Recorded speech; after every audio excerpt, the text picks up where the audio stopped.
Hai, apa kabar semuanya? Semoga kabar Anda baik-baik saja. Terima kasih karena sudah memberikan support dan juga kesetiaan Anda untuk membangun channel Codot Film. Yuk kita lanjutkan alur ceritanya, sambil siapin kopi dan cemilan, setting suara volume full. Gasken. 2 bintang Dozon. Konsep waktu menjadi sangat buram dalam ruangan yang benar-benar sepi karena aroma cendana perlahan melayang. Itu dipenuhi dengan aroma yang menarik perhatian seseorang. Waktu diam-diam mengalir di tengah-tengah suasana santai ini. 3 bulan. Xiao Yan duduk di retret selama 3 bulan penuh. Bahkan dia sendiri tidak menduga akan begitu lama, tetapi dia benar-benar lupa tentang waktu dalam tidurnya. Dia telah tenggelam dalam perasaan indah yang menempa tubuh fisiknya. Xiao Yan diam-diam duduk di tempat tidur giok dingin di dalam ruangan yang tenang. Kulitnya menunjukkan warna ungu yang samar. Itu sangat mungkin untuk melihat warna ungu merah di bawah kulitnya. Fluktuasi yang sangat kuat menyebar dari aliran ungu merah ini. Cahaya itu berkelap-kelip. Pada saat ini, cahaya ini menyebar di sekitar tubuh Xiao Yan. Cahaya ungu merah yang melingkar menyebar dari jantungnya dan mencapai setiap sudut tubuhnya. Cahaya ini terus mengalir di sekitar tubuhnya selama 3 bulan. 3 bulan tempering mewarnai kulit Xiao Yan yang awalnya pucat warna ungu merah. Bahkan rambut hitamnya sedikit berubah menjadi merah. Dia tampak seperti iblis hanya dengan pandangan sekilas. Tentu saja, bukan hanya penampilan luar Xiao Yan yang telah berubah. Auranya juga mencapai puncak sejati dari bintang 1 yang maju, Do Sheng. Sedikit lagi dan dia akan mampu melakukan terobosan ke bintang kedua kelas Do Sheng. Memiliki tubuhnya marah oleh garis keturunan benar-benar menguntungkan Xiao Yan. Xiao Yan tidak bangun dari kondisi tidurnya setelah auranya mencapai puncak bintang 1 yang maju Do Sheng. Waktu perlahan mengalir karena Xiao Yan tetap dalam keadaan tertidur. 91 hari, 93 hari, 97 hari, 99 hari. 100 hari. Waktu berlalu 1 hari dalam 1 waktu. Saat hari ke-100 tiba, suara gemuruh yang aneh tiba-tiba muncul di ruangan yang tenang. Suara ini tampak seperti air yang mengalir. Jika mata seseorang mencari asal suara, seseorang akan mengejutkan menemukan bahwa itu dipancarkan dari Xiao Yan yang duduk di tempat tidur giok dingin. Ruang di sekitar Xiao Yan berfluktuasi kuat setelah suara gemuruh muncul. Gelombang energi seperti zat mulai menggumpal menjadi banyak kelompok angin yang berlama-lama di sekitar Xiao Yan dan memancarkan suara melolong. Angin yang berputar meningkatkan kecepatan rotasinya. Pada akhirnya, semakin banyak energi yang dituangkan ke ruangan yang tenang dan diserap oleh pusaran. Ukuran pusaran ini dengan cepat membengkak. Bang! Ruang yang sunyi dan sunyi tercabik-cabik oleh angin besar itu pada saat ini. Cahaya yang menyilaukan bersinar dari luar. Apa itu? Apa yang terjadi? Pusaran energi yang tiba-tiba muncul di Pulau Naga Timur segera dideteksi oleh banyak ahli. Banyak tokoh bergegas ke depan. Mereka muncul di luar ruangan yang tenang di mana Xiao Yan berada dalam beberapa kilatan. Mata mereka dipenuhi kejutan saat mereka menyaksikan badai energi yang berputar liar. Jangan panik. Semua orang harus kembali ke pos mereka. Suara samar dipancarkan dari aula naga sementara semua orang merasa terkejut. Beberapa tokoh bergegas dan muncul di langit.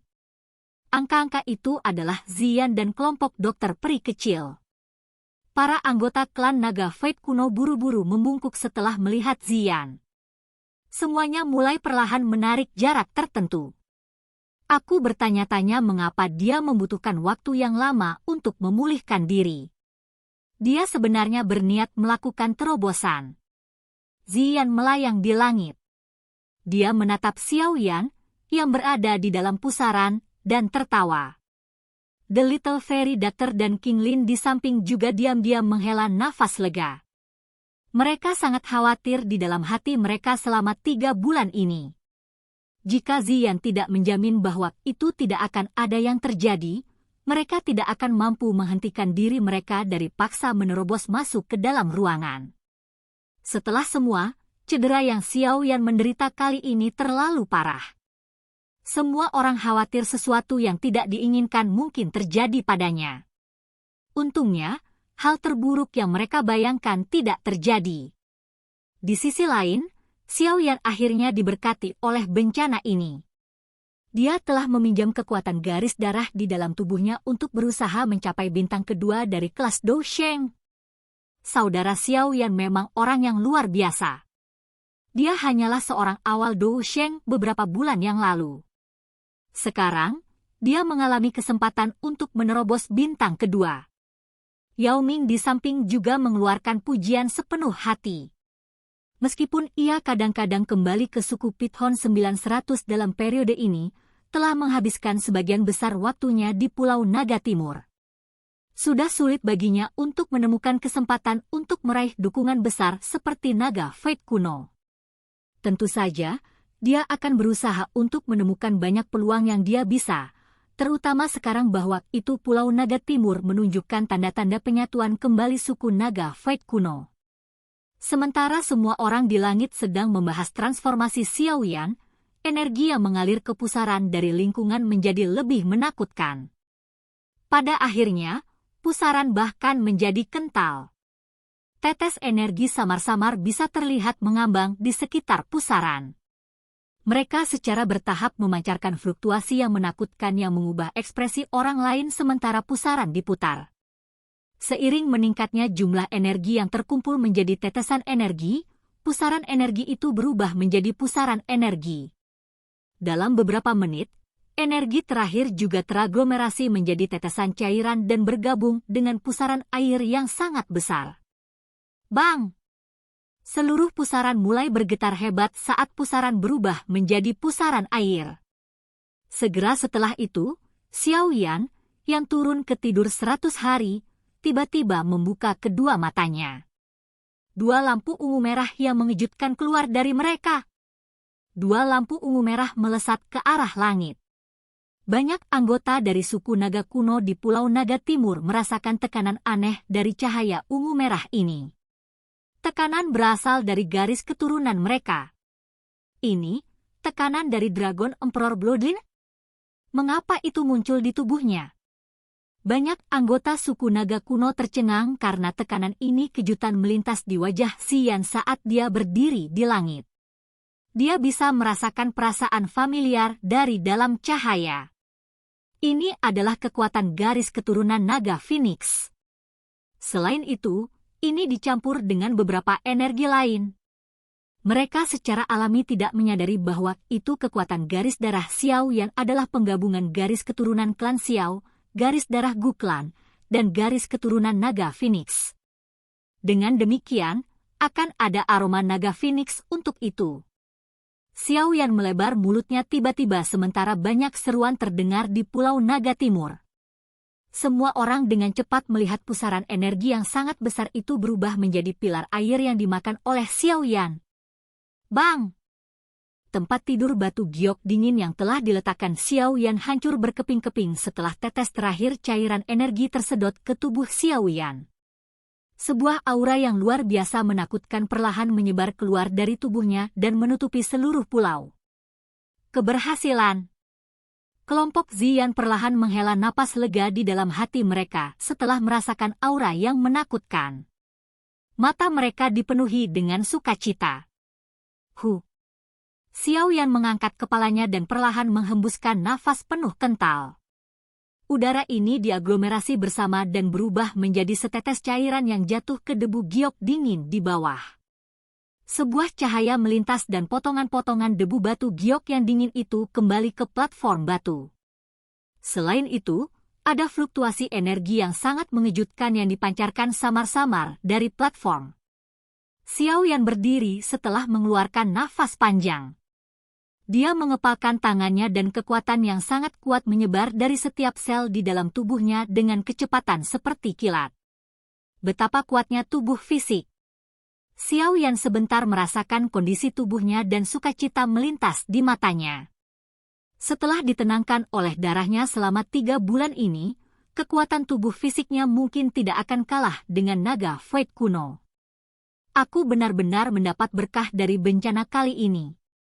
Tangan Xiao Yan dengan lembut menyentuh dadanya. Jika dia tidak mengalami pertempuran hidup dan mati kali ini, garis darah di hatinya tidak akan diaktifkan, dan dia tidak akan mampu melakukan terobosan ke bintang kedua kelas Dou Sheng dengan kecepatan seperti itu. Tubuh fisiknya juga tidak akan diperkuat sedemikian rupa. Selain itu, Xiao Yan merasakan bahwa itu masih ada sulur darah merah ungu mengalir keluar dari hatinya dan memperbaiki tubuhnya meskipun dia tidak dalam tidur. Meskipun efeknya jauh lebih lemah, itu lebih unggul dalam hal umur panjangnya. Temperamen yang terus-menerus ini kemungkinan akan berakhir dengan sangat menakutkan karena terakumulasi. Haha, saudara Xiao Yan, selamat. Kamu sekali lagi membuat terobosan setelah beberapa bulan yang singkat. Kecepatan pelatihan seperti ini benar-benar membuat aku merasa malu. Enak tawa ditularkan dari langit sementara Xiao Yan merasa sedikit gembira tentang perubahan di tubuhnya. Kelompok Yao Ming turun dari langit dan mendarat tak jauh dari Xiao Yan. Xiao Yan menangkupkan tangannya ke Yao Ming. Setelah itu, matanya beralih ke Ziyan. Jantungnya menghela nafas lega setelah melihat bahwa itu dia telah pulih.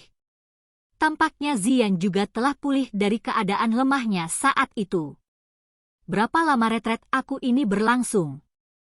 Lebih dari 3 bulan. Baru saja mencapai 100 hari. The Little Fairy Doctor tersenyum dan menjawab. 100 hari, ya. Kejutan melintas di mata Xiao Yan setelah mendengar berita ini. Dia tiba-tiba bertanya, apakah aliansi mengirim berita? Ya, ada kabar yang disampaikan beberapa hari lalu. Itu dari Yao Lao. Dia meminta agar kamu segera kembali ke Falling Star Pavilion sesegera mungkin. Wajah dokter peri kecil mengungkapkan ekspresi serius. Dia menatap Xiao Yan dan dengan lembut berkata, api lotus demonik pemurnian akan segera lahir. Tampaknya Hall of Souls telah mulai bertindak. Sepertinya mereka berencana menargetkan pemurnian api demonik-demonik. Xiao Yan perlahan mengangguk. Itu dekat dengan waktu ketika memurnikan demonik Lotus Flame akan lahir. Xiao Yan sudah menyadari bahwa itu Hall of Souls tidak mau hanya diam. Mereka pasti akan mencoba untuk merebut objek alami misterius seperti Purifying Demonic Lotus Flame. Karena ini kasusnya, kami akan kembali ke Falling Star Pavilion hari ini. Kami juga perlu mendiskusikan hal-hal mengenai api setan. Suara Xiao yang sedikit mendalam. Dia telah berusaha keras untuk memurnikan Demonic Lotus Flame ini. Dia harus memasukkan lebih banyak karena dia harus berurusan dengan para ahli dari klan Hun. Dia harus mendapatkan api iblis terlepas dari apa yang terjadi. Oke guys, jangan lupa like, comment, share, and subscribe di channel Codot Film. See you next video, peace out and bye-bye.